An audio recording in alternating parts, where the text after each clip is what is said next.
My 21-year-old brother, Andrew, stole my debit card while I slept and blew $9,000 on frivolities. My mother, Sharon, defended him, saying he was just a kid. I didn't argue, so I simply called the estate lawyer and set a trap they never saw coming. The account he drained wasn't mine, it was the one that would cost him his $250,000 inheritance. This is where the story truly begins, and you won't want to miss what happens. Make sure you're subscribed to see it through to the end. We're always curious. Where in the world are you all watching from today? Let us know in the comments. The flu had settled into my bones with a vengeance. For 2 days, I'd been a miserable heap on my sofa, cocooned in blankets, surviving on tea and grainy daytime television. At 29, I rarely got sick, but when I did, the world stopped. My job as a university archivist required meticulous focus, something impossible when my head felt like it was stuffed with cotton. I'd emailed my department, taken the week off, and surrendered to the fever. It was in this vulnerable, half-lucid state that the first text message alert chimed from my phone on the coffee table. I ignored it. Then it chimed again, and again. A rapid, insistent ding-ding-ding that cut through my feverish haze. With a groan, I leaned over, my muscles screaming in protest. The screen was a blinding wall of notifications from my bank. Alert! Your debit card has been used for a purchase of $2,450 at Solo Luxury Sneakers. Alert! Your debit card has been used for a purchase of $1,899 at Apple Store. Alert! Your debit card has been used for a purchase of $745 at Vibe Electronics. Alert! Your debit card. The list went on. My heart hammered against my ribs, a sudden, cold dread washing away the flu's heat. I fumbled to open the banking app, my fingers trembling. The balance, which should have been just over $250,000, was now $241,000 and change. In the span of about 90 minutes, while I was asleep, someone had siphoned nearly $9,000. I knew with a certainty that left me breathless who it was. I pulled myself off the couch and stumbled into my bedroom, my bare feet cold on the hardwood floor. My purse was on the dresser. I opened it, my movements frantic, and pawed through the contents. My personal debit card was there. My credit cards were there, but one card was missing. The simple, navy blue debit card linked to the GM Legacy Trust. The one I kept in a separate, hidden flap. The one that should never, ever be used. The room spun. This wasn't just theft. It was a catastrophe. I limped back to the living room and collapsed onto the sofa, my breath coming in short, sharp gasps. Just then, my phone rang. It was my mother, Sharon. I stared at the screen, my thumb hovering over the decline button, but I knew I had to answer. "Jennifer, honey, how are you feeling?" Her voice was breezy, overly cheerful. It was the voice she used when she was about to ask for something, or, as I was learning, when she was covering for someone. "Mom," I managed, my voice a dry croak. "Someone stole my card. Someone stole the trust fund card." There was a half-second of silence, a tiny vacuum of static. "Oh, goodness, stolen? Are you sure? Maybe you just misplaced it." "It was used, Mom. $9,000 are gone, from that account." "9? Oh my," she fluttered. "Well, don't you worry your sick little head about it. I'm sure it's just a misunderstanding. Listen, the reason I'm calling is that Andrew is going to swing by. He's got a surprise for you. He's so thoughtful, just wanted to cheer his big sister up." The cold dread in my chest solidified into a block of ice. "He's coming here." "He's just pulling up now. I'll let you go. Feel better, sweetie." The line clicked dead. I stared at the phone. A surprise. Not even 5 minutes later, a key scraped in my apartment lock. Andrew, my 21-year-old brother, let himself in, a gust of cold air following him.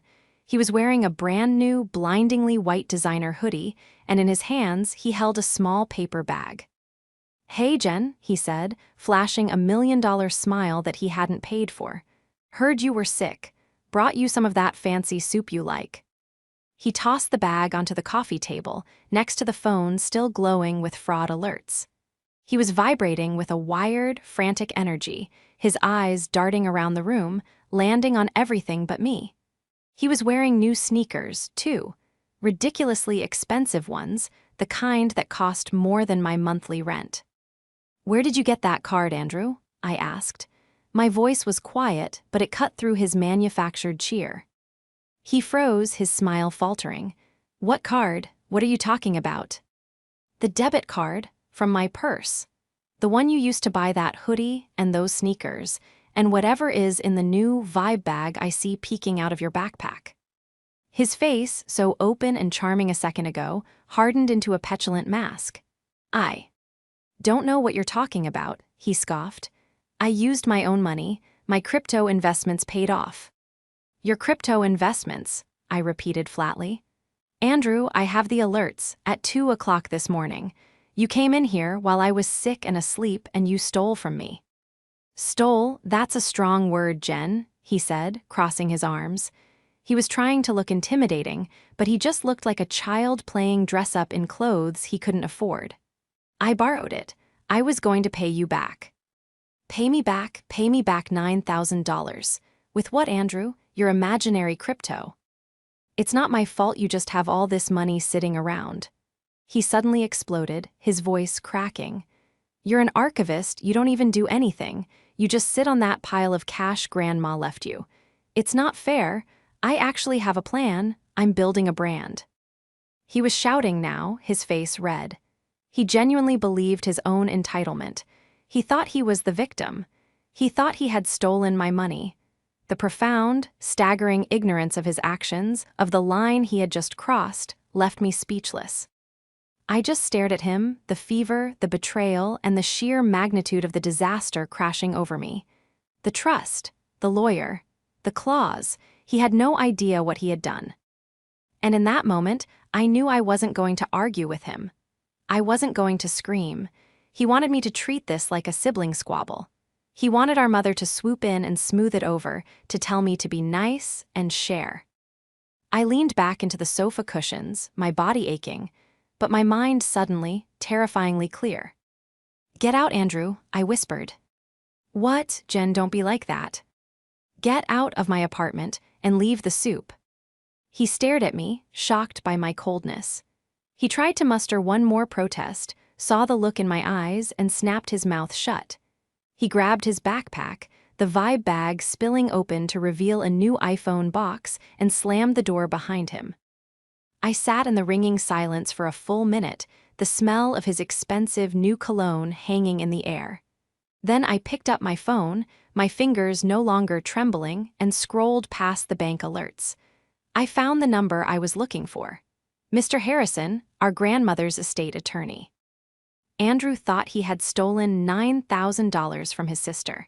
He had no idea he had just forfeited $250,000. The betrayal was worse than the diagnosis itself. The hours after Andrew left were a blur of adrenaline and sickness. The fever spiked again, but this time it felt different. It was a cold, clarifying anger that burned away the mental fog. I made 2 phone calls. The first was to the bank, to report the card stolen and have it immediately frozen. The woman on the fraud protection line was sympathetic, her voice dripping with concern. "Oh, you poor thing, $9,000 is a nightmare. We'll start an investigation right away." Since it was used with a PIN, it might be difficult. Was it a family member? "Yes," I said, my voice hollow.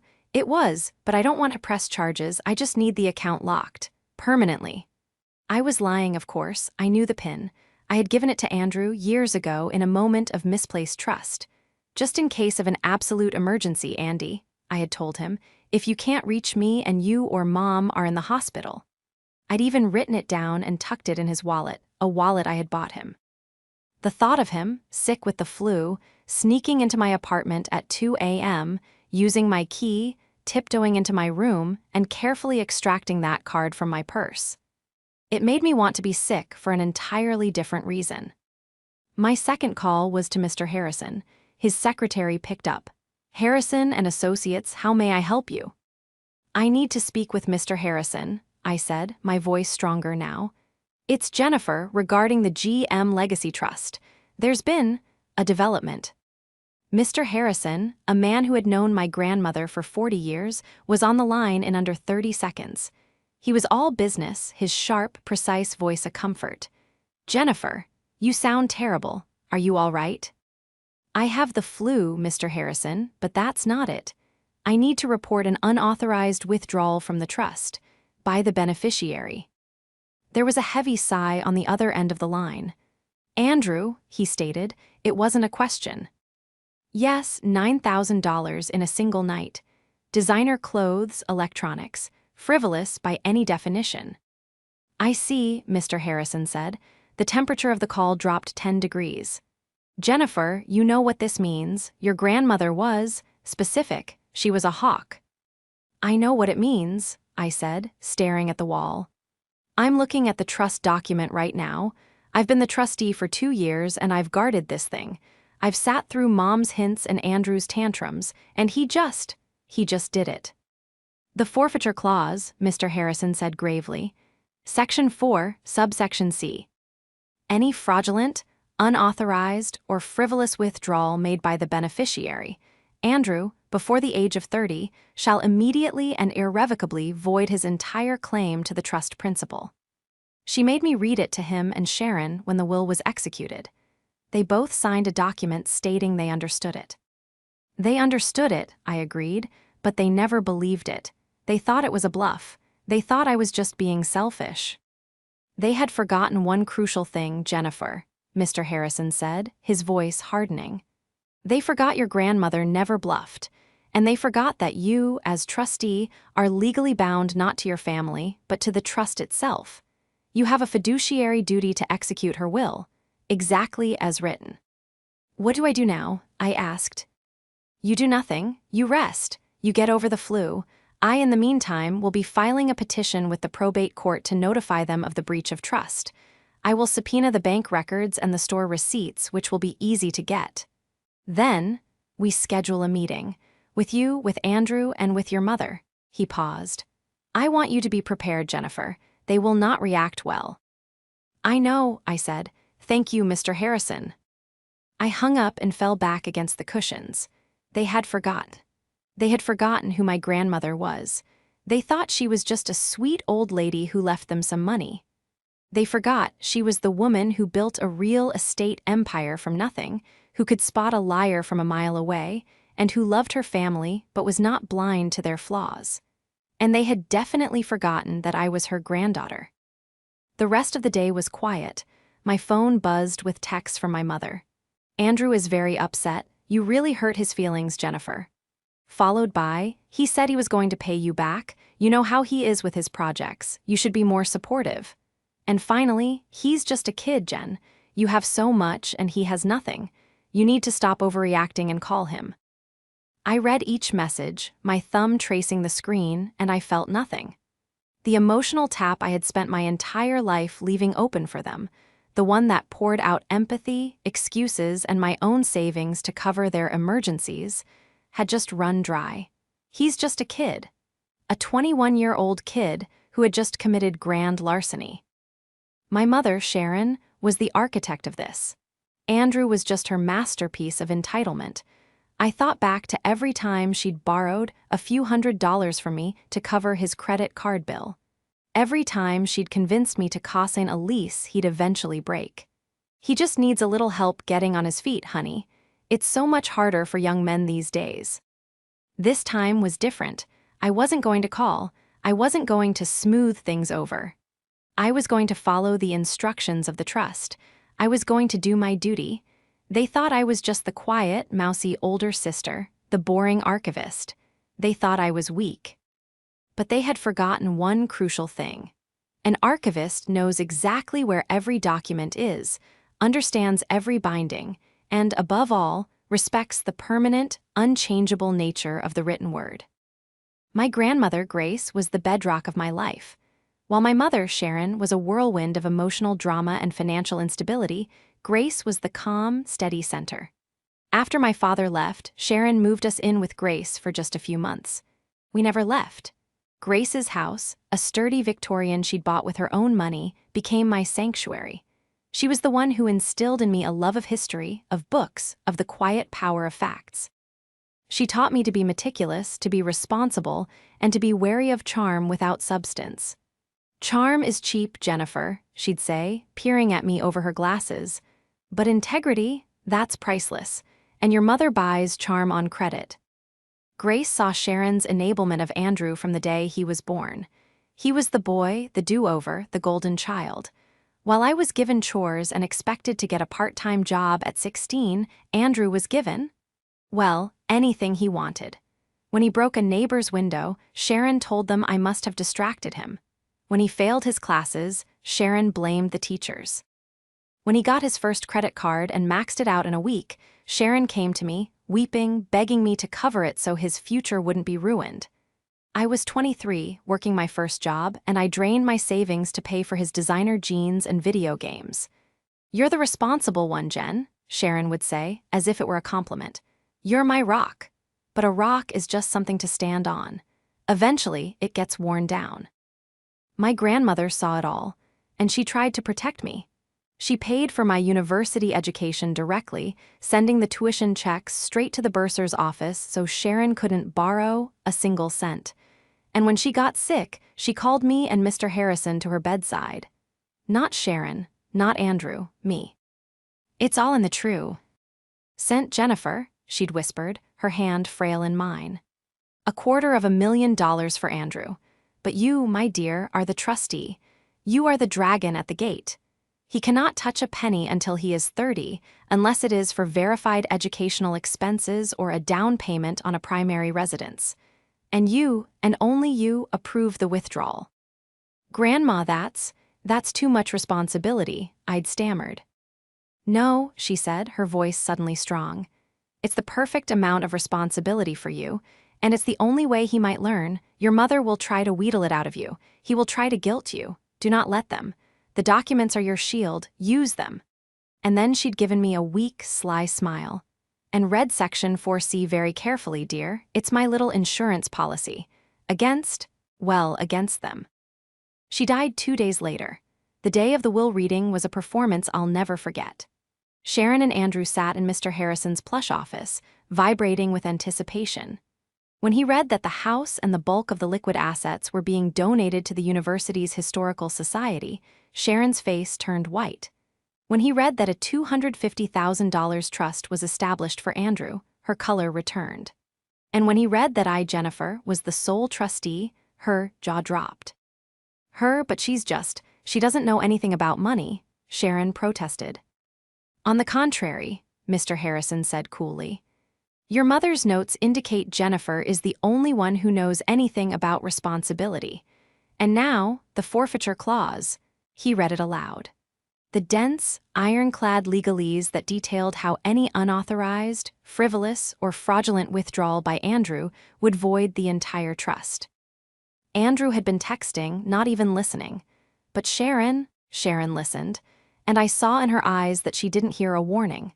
She heard a challenge. She thought she could find a way around it. She thought she could work on me, her rock, and wear me down. For 2 years, she had tried. Every few weeks, there was a new business idea from Andrew, the aspiring crypto day trader. "He just needs a small investment, Jen, $10,000. He can turn it into 100,000. "The trust forbids it, Mom. It's frivolous." "It's not frivolous. It's his future. You're just jealous. You've always been jealous of his potential." The arguments were exhausting. They chipped away at me.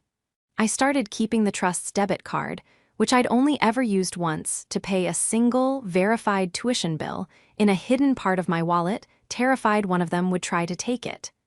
But I never imagined Andrew would sneak into my home while I was sick and do it. Now, 3 days after the theft, I was finally over the flu. My righteous anger had cooled and settled into a hard, calm resolve. The apartment was clean, and I had disinfected everything Andrew had touched. I was sitting at my antique desk, one of the few things my grandmother had left me personally, when my phone buzzed. It was an email from Mr. Harrison. Subject: meeting scheduled. "Jennifer, I have received the bank statements and transaction records. The purchases are flagrant. I have scheduled a meeting at my office for tomorrow, Friday, at 10:00 a.m. I have summoned your mother and brother. Their attendance is mandatory. Please be prompt." I closed the laptop. I felt a strange, hollow calm. This wasn't just about Andrew's business ideas anymore. This was about Sharon. She was the true antagonist. Andrew was just her poorly aimed weapon. She was a real estate agent, a profession built on high-gloss polish and convincing people to buy things they couldn't afford. She had sold Andrew a fantasy of a life without consequences, and she'd been trying to make me pay the commission. I thought about her on the phone, her voice so breezy. "Andrew is going to swing by. He's got a surprise for you." She knew. She must have known. She was probably the one who encouraged him, who told him which card to take. "It's fine, honey," I could hear her saying. "It's your money anyway. Jen's just being difficult. Just take it and pay her back. She'll get over it." They thought this was another family drama they could win by shouting the loudest, by making me feel the most guilt. They didn't realize this was no longer a family discussion. It was a legal proceeding, and I was no longer coming as their daughter or their sister. I was coming as the trustee of the GM Legacy Trust. The shift from passive victim to active strategist was as simple as changing my clothes. On Thursday, I was a flu-ridden mess in a bathrobe. On Friday morning, I was an archivist on a mission. I dressed in my work attire, a pressed silk blouse, dark gray trousers, and a black blazer. I pulled my hair back into a severe, tight bun. I thought with a grim smile, exactly like my grandmother. I spent the hour before the meeting preparing. My investigation wasn't difficult. Mr. Harais N had already handled the legal side, subpoenaing the records. My job was to assemble the narrative. As an archivist, my superpower is organization. I find patterns in chaos. I take disparate, messy boxes of information and I build a clear, factual story. I went to my filing cabinet. From a locked box, I pulled the file marked GM Trust. Inside was a pristine, hardcover copy of the trust document itself. I placed sticky tabs on 3 key pages: the page naming me as trustee and outlining my fiduciary duty, the page detailing the only approved uses for the fund's education, primary residence, and of course, Section 4C, the forfeiture clause. Next, I logged into my laptop. Mr. Harrison had forwarded me the bank records. I printed them. The $9,000 spending spree was even more insulting in black and white. $2,450 at Solo luxury sneakers. A quick search revealed this was for 2 pairs of limited edition shoes. $1,899 at Apple Store. A new iPhone 15 Pro Max. $745 at Vibe Electronics. A 50-inch 4K TV. $1,200 at Luxman, the hoodie, plus several other items. And so on, right down to a $350 dinner at a high-end steakhouse. This wasn't a kid making a mistake. This was a calculated, decadent spree. He had treated the trust fund like a lottery win. Then I went deeper. I opened my family file. For the past 2 years, ever since Sharon had started her campaign of financial harassment, I had been keeping records. I printed the email from her, dated 6 months ago, with the subject line "Andrew's Big Idea," where she'd outlined his crypto plan and asked for a $10,000 loan from the trust. I printed my reply, where I had attached a PDF of the trust's frivolous spending clause and formally denied the request. I also printed the text message exchanges. "Sharon, Jen, Andrew's car broke down. He needs $1,500 for the repair. Please, honey, just this once." Me, Mom, the trust can't pay for that. I can send you $200 from my personal account to help. Sharon, you're heartless. You'd let your brother be stranded. I had a whole folder of these. This wasn't just about Andrew's theft. It was about proving a pattern of behavior. It was about proving, beyond a shadow of a doubt, that both Andrew and Sharon were fully aware of the trust's rules. They knew, they just didn't care. They thought the rules didn't apply to them. This was my clever trap, the leverage my grandmother had given me. It wasn't just the clause itself. It was the proof that they knew the clause existed and chose to ignore it. The theft wasn't just impulsive, it was premeditated. Andrew didn't just stumble upon the card. He'd been hunting for it, and Sharon had been his spotter. I gathered all the papers, the trust document, the bank statements, the store receipts Mr. Harrison had acquired, and my own printouts of our past conversations. I three-hole punched everything and placed it all in a sleek 1-inch black binder. On the spine, I printed a simple label: Trust, Violation 4C. As I snapped the binder shut, I felt a profound sense of calm. This was my armor, my shield.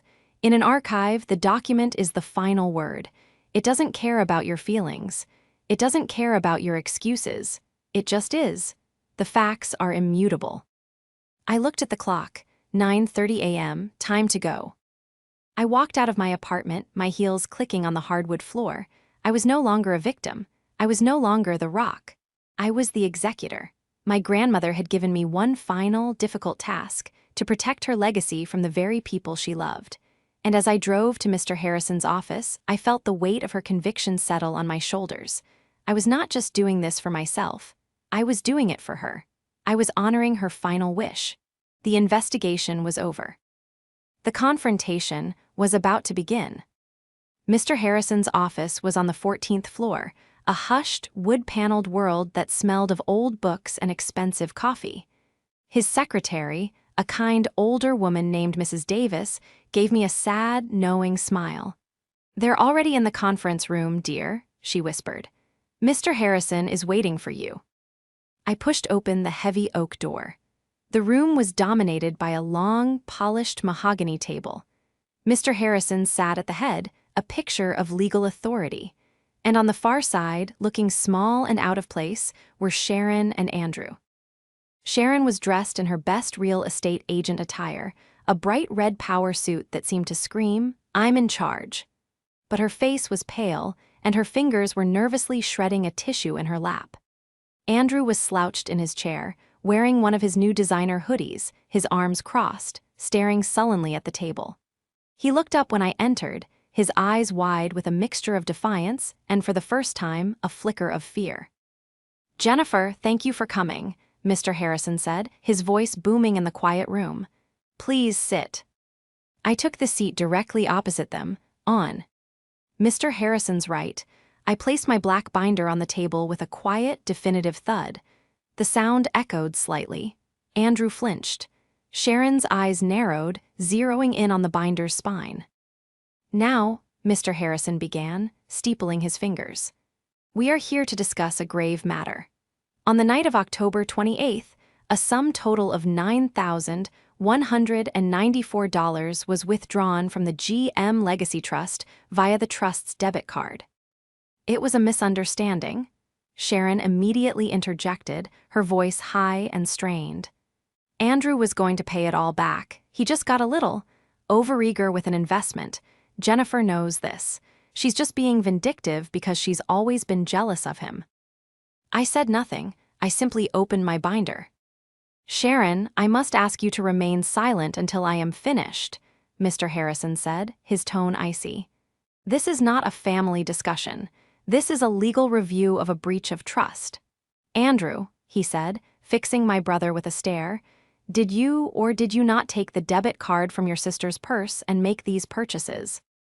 Andrew sank lower in his chair, his face flushing red. "She wasn't using it," he mumbled. "It's my money anyway. Grandma left it for me." "Wrong," I said. My voice was low and clear, and it silenced the room. Both of them stared at me. "What did you say?" Sharon snapped. I turned to the first tab in my binder. "I said, wrong," I repeated, looking directly at Andrew. "Grandmother did not leave you any money. She left money in a trust that I am legally bound to manage according to her explicit written instructions. It is not your money.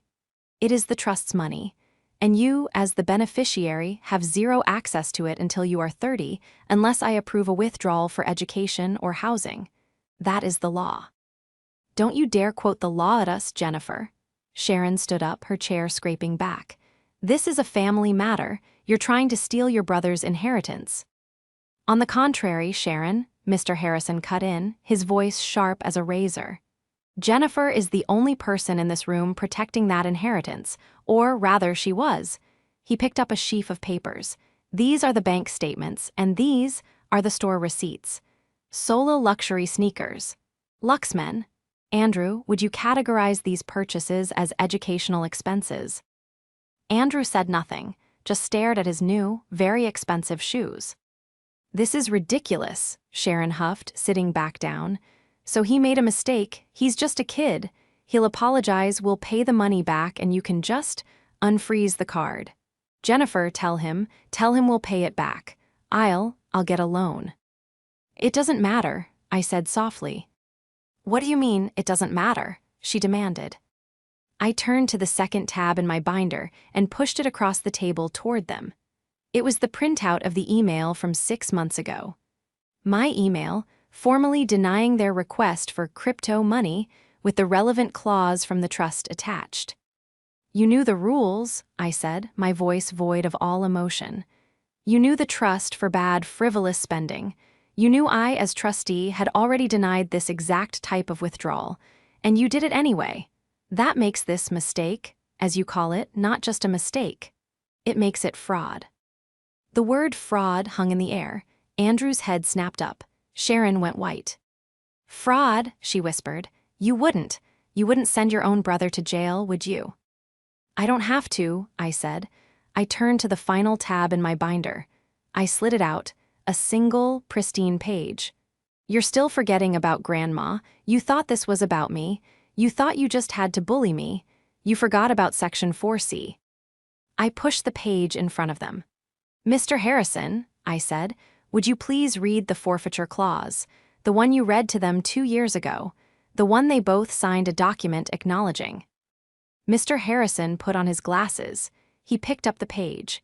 As he read the dense, unforgiving legal text, any fraudulent, unauthorized, or frivolous withdrawal shall immediately and irrevocably void his entire claim to the trust principal. All the color drained from Sharon's face. Andrew's mouth fell open. He was finally understanding. Wait, void, Andrew stammered, his eyes wide with panic. Void what, like the 9,000? No, Andrew, I said, closing my binder. Void everything, the $250,000, all of it, it's gone. Sharon's reaction was terrifying. A low, strangled sound came from her throat. No, she whispered. No, you're lying, that's not real, it's a bluff. It's just a scare tactic Grandma set up. Mr. Harrison, tell her she can't do this. Mrs. Stone, Mr. Harrison said, his voice laced with pity. I am the one who drafted this document at your mother's request. I can assure you, it is no bluff.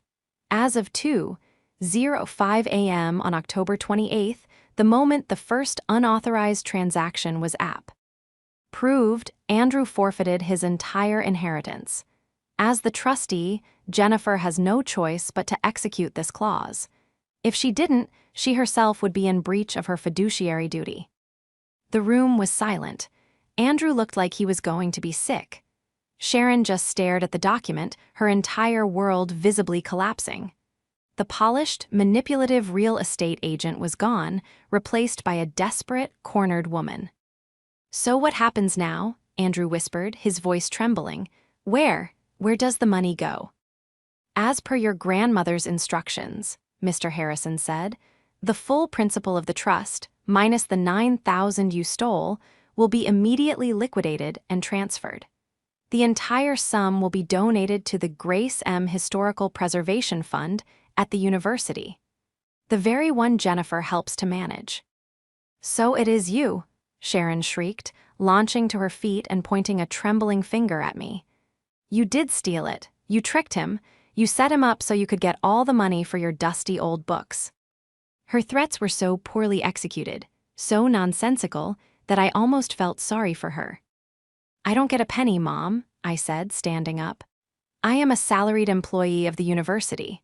This money goes to the fund, not to me. It will be used to restore historical buildings, just like Grandma always wanted.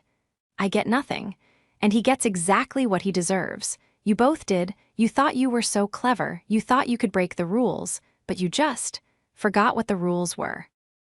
I picked up my binder. Mr. Harrison, I believe my work here is done. I have fulfilled my duty as trustee. Indeed, you have, Jennifer, he said, nodding. Exemplary work. I walked toward the door, my heels clicking. "Jennifer, wait," Sharon cried, her voice breaking into a desperate sob. "Please, you can't let this happen. He's your brother. He's just a kid. You'll ruin his life." I stopped at the door, my hand on the knob. I turned to look at them. Andrew was crying, fat, silent tears rolling down his cheeks. Sharon was a complete wreck, her mask of superiority shattered.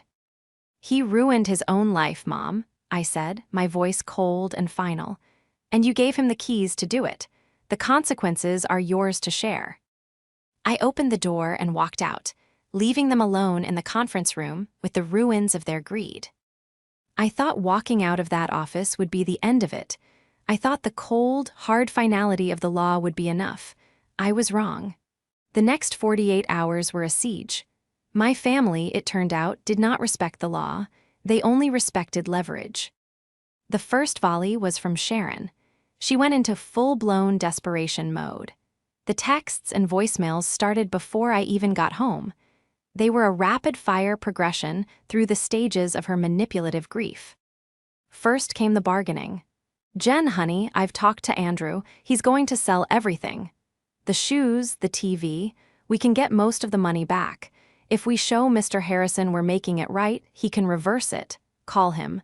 Tell him it was a mistake." I deleted it. Mr. Harrison couldn't reverse an irrevocable trust. Then came the guilt. "I can't believe you would do this to your own family. After all I've done for you. I put a roof over your head. Your grandmother would be ashamed of you, Jennifer. She would be rolling in her grave." This one made me laugh, a short, bitter bark. My grandmother would be applauding. Finally came the threats. "You'll be hearing from my lawyer. This is theft. You tricked him. You conspired with Harrison to steal that money. I will take you to court. I will tell everyone what you did. You will be ruined." This, I knew, was her real estate agent bravado. She had no lawyer. She couldn't afford one. Andrew, meanwhile, was trying a different tactic. He was trying to appeal to the big sister he had stolen from. His texts were pathetic. "Jen, I'm so sorry. I messed up. I really messed up. Mom is going crazy. Please, I'll do anything. I'll get a job. I'll pay you back, I swear. Don't let them take my future away. Please, Jen, you're the only one who can fix this. You're the only one who can fix this." The old, familiar refrain. My entire life, I had been the family fixer. The responsible one. The one who cleaned up their messes. They just couldn't comprehend that I was done. I turned my phone on silent. The real escalation came the next day. I was at work, deep in the university archives, cataloging a set of 19th century letters. The archives are my sanctuary, a climate-controlled, soundproofed vault of facts. No one could get to me there, or so I thought. My office phone rang. It was the front desk. "Ms. Stone, your mother is here. She seems very upset." My blood ran cold. "She cannot be here, Barbara. This is a secure area." I told her that, but she's making quite a scene in the main library. She's demanding to see you. I sighed, pinching the bridge of my nose. I'm on my way. I walked out into the grand, cathedral-like main hall of the library, and there she was. Sharon. Her red power suit was rumpled, her makeup was smeared, and her hair was a mess. She was standing at the main circulation desk, shouting at a poor student worker. "I know she's in there. Tell her to come out. This is my daughter." "Mom," I said, my voice echoing in the vast space. She spun around.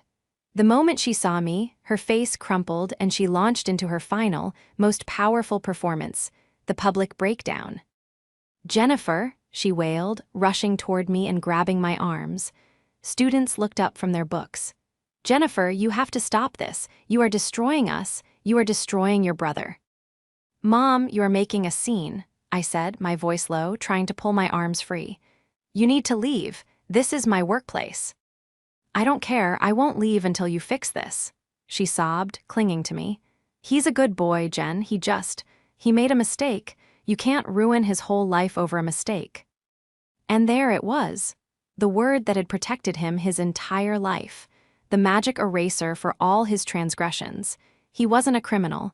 He was just a kid who made a mistake. I stopped pulling. I looked my mother dead in the eyes. Her face was a mask of tragic desperation, but her eyes were hard and calculating. She was using this, all of it. The public humiliation, the tears, she was trying to break me.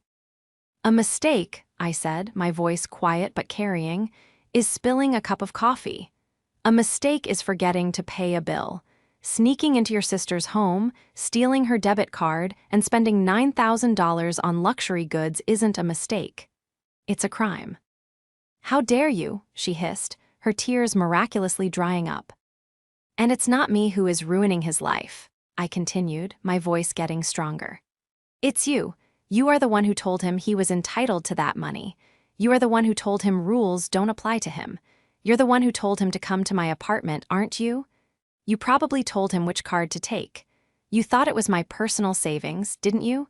You thought I'd just roll over and cry and you'd promise to pay me back later. You had no idea you were telling him to trigger a legal document you signed 2 years ago. Her face went slack. The shock of being so thoroughly, so accurately seen, it silenced her. The case is built, Mom. Mr. Harrison filed the petition. It's done. You triggered the forfeiture clause. You did this, not me.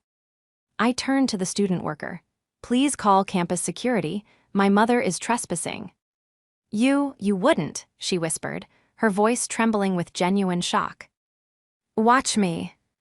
I turned my back on her and walked back toward the secure doors of the archive. I didn't look back, not even when I heard her start to wail again, a different sound this time. It wasn't a performance. It was the raw, ugly sound of defeat. The spell was broken. The fixer had clocked out. The final showdown wasn't in a public place. It was, perhaps fittingly, in the one place my family had always felt most superior to me, my own apartment. A week had passed since the library incident. I had security escort me to my car for 2 days, but then the calls and texts stopped. The silence was heavy, unnerving. Mr. Harrison had informed me that the court had approved the petition. The funds were already in motion, being transferred to the university's preservation fund. It was, legally, over. But I knew it wasn't, not for them. They showed up on a Sunday afternoon. I heard them before I saw them, arguing in the hallway outside my door. Then, a sharp, frantic knock. Not Andrew's lazy rap, not Sharon's insistent pounding. This was a knock of pure panic. I looked through the peephole. It was both of them. Sharon looked terrible. She was visibly smaller, aged 10 years and a week. Andrew was beside her, his face pale and puffy. I opened the door. I didn't say, "Come in." I just opened it and stood there, blocking the entryway. "Jennifer," Sharon began, her voice hoarse. We got a letter from the court. It's real. The money is gone." "Yes," I said. "I know. It was transferred on Friday." You let it happen?" Andrew's voice was a shocked squeak. He was staring at me as if I were a stranger. "You really just let it go?" "There was nothing to let, Andrew," I said, leaning against the doorframe. "It's an irrevocable trust. The moment you entered the PIN, the process began. I just filed the paperwork." "You could have lied," Sharon shrieked, her old fire returning for a second. "You could have told Harrison you made the purchases. You could have protected him." "Protected him?" I asked, and for the first time my own voice rose. "Protected him? I have been protecting him his entire life, Mom. From what? From consequences. I've protected him from bad grades, from angry neighbors, from debt collectors, from his own stunning incompetence. I've been his shield. And what did it get me? A brother who thinks it's okay to steal from me while I'm sick in bed. What did it get him? A 21-year-old kid who has never worked a day in his life, who has 0 skills, and who just threw away a $250,000 safety net on sneakers. Don't you talk about him like that. Sharon lunged forward, but I didn't flinch. No, you're going to listen. Both of you came here, you're going to listen. I pointed a finger at Andrew. You're not a crypto trader. You're not an influencer. You're an unemployed college dropout living off his mother, who in turn is living off her daughter. You're a leech. And you, I said, turning to my mother, you're the one who raised him to be this way. You're the one who told him he was a genius, that he was special, that he deserved the world, and that boring, responsible Jennifer should be the one to pay for it. You ruined him, Mom, not me, you." They were both stunned into silence, shocked by the venom. The quiet, mousy archivist was gone. "The money is gone," I said, my voice dropping back to a cold, flat calm. "It's all in the university fund. It's going to restore the old clock tower and repair the 18th century manuscripts. It's going to do what Grandma wanted, preserve something of value." Andrew just shook his head, a single tear tracing a path down his cheek. "My life was of value," he whispered. "Then you should have valued it," I replied. "You should have read the document, you should have listened. You should have, for once in your entitled life, not been a selfish, greedy child." And then, the final, triumphant moment. Andrew, my brother, the golden child, turned to our mother. His face, which had always been full of arrogance, was now just empty, empty and angry.